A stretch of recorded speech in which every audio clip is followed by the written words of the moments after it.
Hello and welcome to the Quarantined Wargamer. I'm Big Lee, and today I want to talk about how we can shop our hobby out of trouble in the middle of this current coronavirus crisis. So at the moment, lots of shows are being cancelled and traders are probably losing quite a lot of money because they do probably a significant portion of their trading at those sort of events. They are, at the end of the day, trade shows first and foremost. An event like Salute, for instance, must raise hundreds of thousands of pounds for the traders that attend. I don't know the exact figures, I'm sure people will be able to tell us.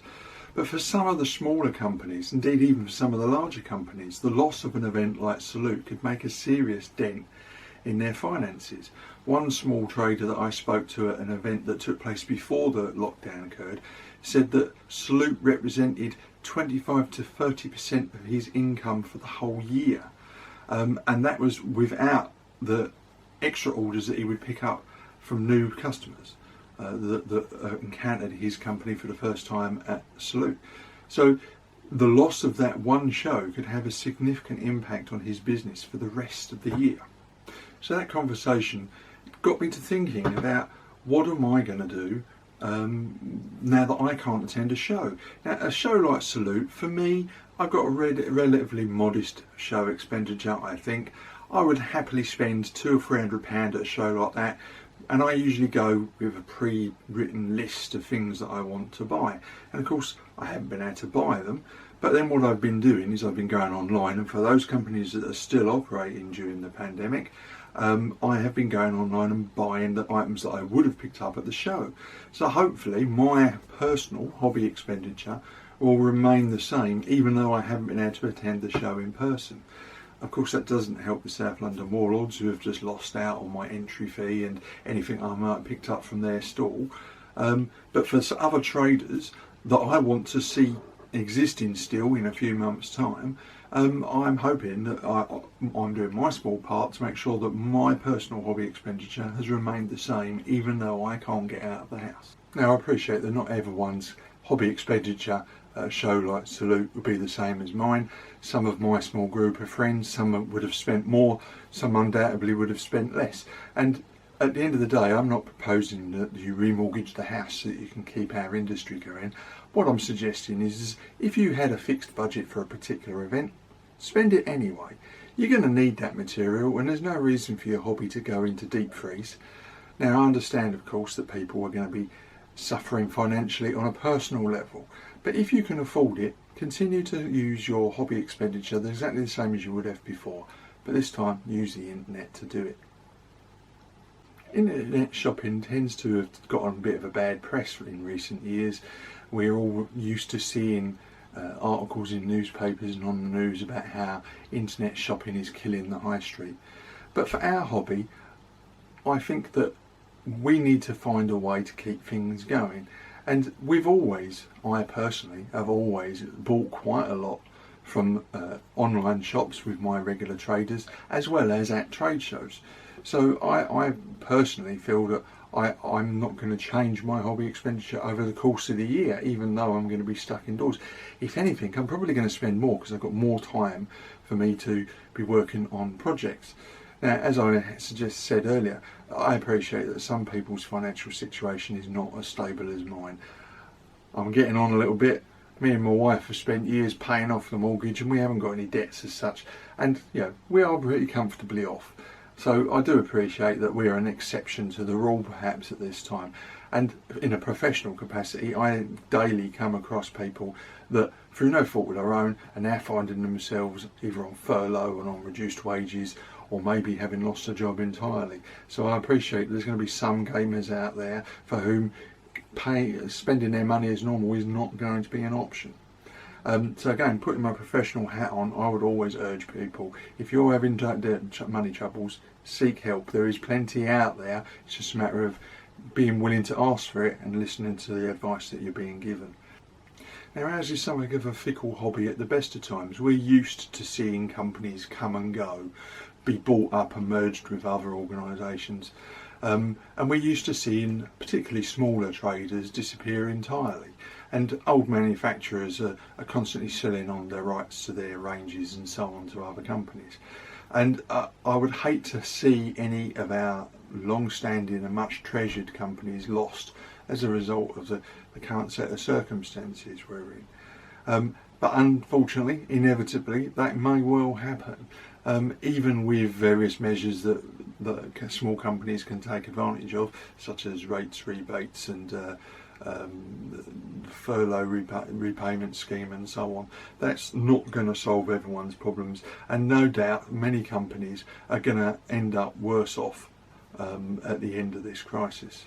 So what I'm proposing is that you look at what your regular monthly expenditure would be on your hobby, average it out over the course of the year and set yourself a monthly budget, and go out there and continue to shop with those organisations and companies that you regularly do. Obviously you're going to have to adjust it depending on your own personal financial circumstances, but what I would say is do keep supporting them as much as you can online if you want to see them around in 2, 3, 4 months time. And of course this is going to be for the long term. I can't see us having any shows in this country and overseas for that matter for quite some time. Social distancing measures are going to make that very difficult indeed. And again, if you want to see your regular traders around in 6 months or a year's time, we need to support them as much as we can.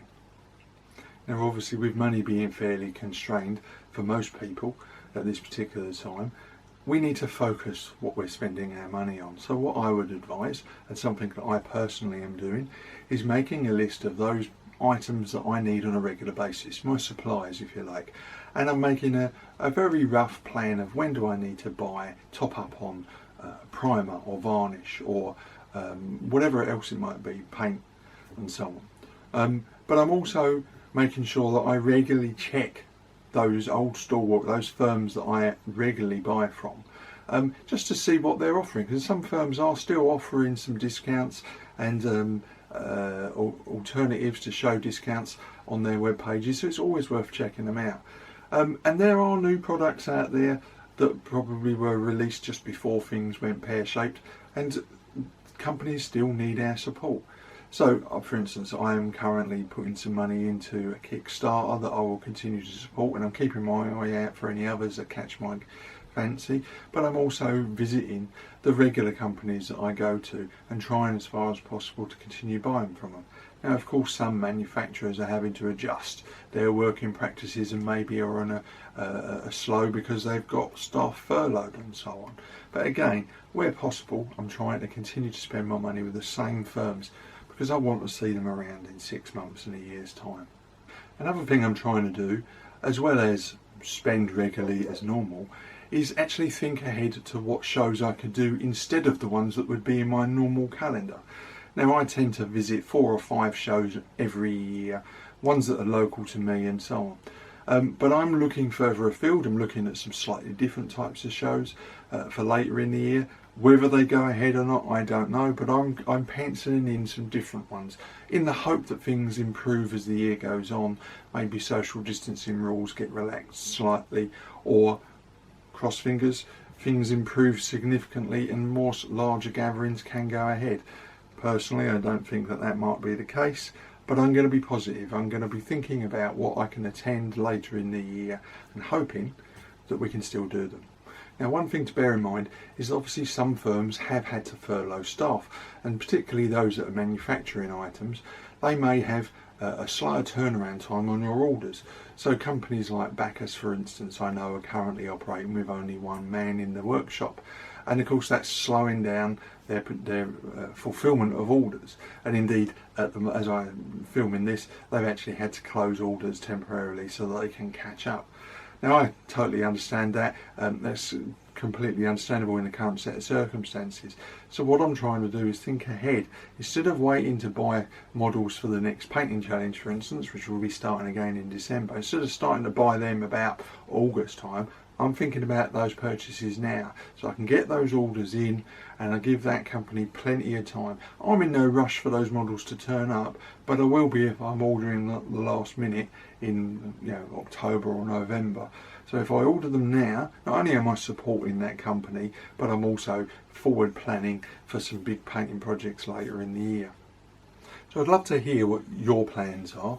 Is your hobby expenditure remaining the same, or are you having to pull the horns in slightly to allow for a different financial situation? And are you planning ahead for shows later in the year, or for those projects that you're going to have to do in a few months' time? Are you doing your purchasing now? By all means, please leave comments in the section below as always, or visit my blog, Fickle's Miniature Adventures, so that you can leave some comments there. I'm always happy to chat.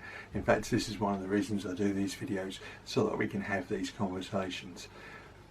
Once again, thank you for visiting my YouTube channel. I hope you've enjoyed this short chat, and by all means, please, if you feel so inclined, please press the subscribe button, or as I've already mentioned, visit my blog, Fickle's Miniature Adventures, or indeed come over to the Posties Rejects Facebook page. The links are all in the credits at the end.